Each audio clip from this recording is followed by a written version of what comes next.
আল্লাহ যখন এই পৃথিবী সৃষ্টি করলেন, পৃথিবীর মধ্যে ভাইব্রেশন হচ্ছিল, কাঁপাকাঁপি, কাঁপছিল পৃথিবী।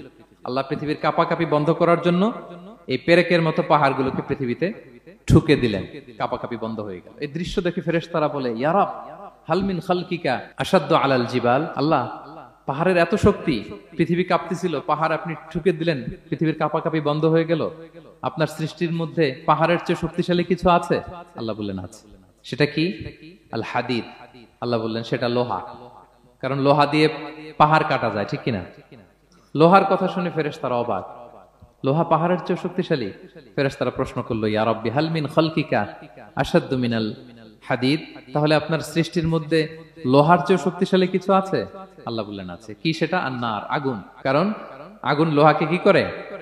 গলিয়ে ফেলে। ফেরেশতারা শুধু অবাকই হচ্ছে। ফেরেশতারা বলে আগুনের চেয়ে শক্তিশালী কিছু আছে? আল্লাহ বলে আছে, আলমা, পানি। কারণ আগুনে দাউ দাউ করে জ্বলে ওঠা আগুনের মধ্যে পানি দিলে আগুন অস্তিত্ব হারায়। ফেরেশতারা শুধু অবাকই হচ্ছে। তারা বলে তাহলে পানির চেয়ে শক্তিশালী কিছু আছে? আল্লাহ বলেন আছে। আর রিহ, বাতাস। কারণ বাতাস পানিকে একদিক থেকে আরেক দিকে নিয়ে যায়। জলের মধ্যে বায়ুর উচ্ছ্বাস লাগলে জলোচ্ছ্বাস তৈরি হয়, ঠিক কিনা? ফেরেশতারা আবার অবাক হয়ে বলে তাহলে বাতাসের চেয়ে শক্তিশালী কিছু আছে? আল্লাহ বললেন আছে। সেটা কি? বলতেছে বনি আদম। ওই মানুষ শক্তিশালী যে গোপনে দান করে, এত গোপনে যে ডান হাত কি দান করলো, বাঁ হাত সেটা টের পায় না। পড়েন সুবহানাল্লাহ।